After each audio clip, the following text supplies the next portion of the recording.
এখন অনেক একা হয়ে গেছি, কেমন জানি লাগতেছে। বাবা খুব ভেঙে পড়ছে, আম্মু খুব ভেঙে পড়ছে, আমার কোনো কিছু ভালো লাগতেছে না।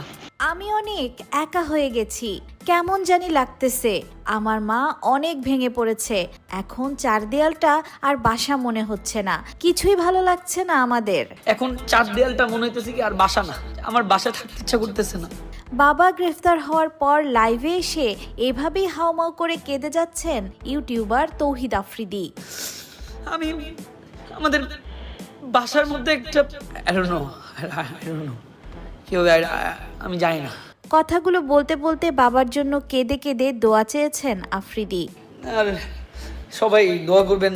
আফ্রিদির বাবা বেসরকারি টেলিভিশন মাই টিভির চেয়ারম্যান মোহাম্মদ নাসির উদ্দিনকে রাজধানীর গুলশান থেকে গ্রেফতার করেছে ঢাকা মহানগর গোয়েন্দা পুলিশ ডিবি। বাবা, তোমার সন্তান হয়ে আমি অনেক প্রাউড ফিল করি। তৌহিদ আফ্রিদি তার বাবাকে অনেক ভালোবাসেন, প্রায় সে বাবাকে নিয়ে সোশ্যাল মিডিয়ায় ইমোশনাল কথা বলে। আফ্রিদি ছোটবেলা থেকেই তার বাবার মতো হতে চেয়েছেন। বাবাকে উদ্দেশ্য করে আফ্রিদি বলেন, আমি তোমার সন্তান হয়ে অনেক প্রাউড ফিল করি। তুমি এমন বাবা যে আমাকে প্রত্যেকটা মুহূর্ত শিখাচ্ছ বাবা। বৈষম্য বিরোধী আন্দোলনে যাত্রাবাড়ি থানায় রুজুকৃত হত্যা মামলায় গ্রেফতার করা হয়েছে আফ্রিদির বাবা নাসির উদ্দিনকে। বিষয়টি নিয়ে তৌহিদ আফ্রিদির মা এবং পরিবারের সবাই অনেক দুশ্চিন্তায় আছেন।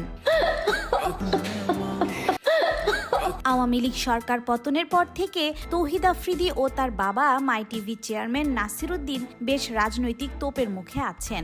বলতে গেলে তৌহিদ আফ্রিদি সোশ্যাল মিডিয়া এবং ইউটিউব থেকে অনেকটা গায়েব হয়ে গেছেন। ফ্যাসিস্ট সরকারের পক্ষে থাকায় আফ্রিদিকে অনেকেই বয়কট করেছে সোশ্যাল মিডিয়া থেকে। এখন আর আগের মতো ভিডিও তৈরি করেন না তিনি। সব মিলিয়ে